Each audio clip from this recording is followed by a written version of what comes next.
आज पखाल दिवस अनेक अनेक शुभेच्छा।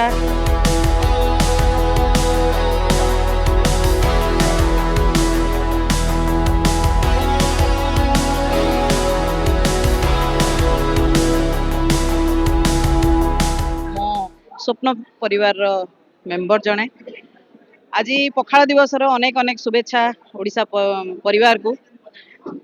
पखाल आम स्वाभिमान आम अभिमान आमे चाल घर बढ़ी के आसीचु गाँ रु बढ़ी के आसीचु पखाल कषा आम अमूल्य आउ सबुठ बड़ कथा हूँ जे खाली ये केवल पखाल कषा पेट को शांति करे ना ता नुह ए बहुत औषधीय गुण भी अच्छे जोटा आजिकाली जानी पारु ना बट आम आमे ओडिया आम पखाल भारी बढ़िया।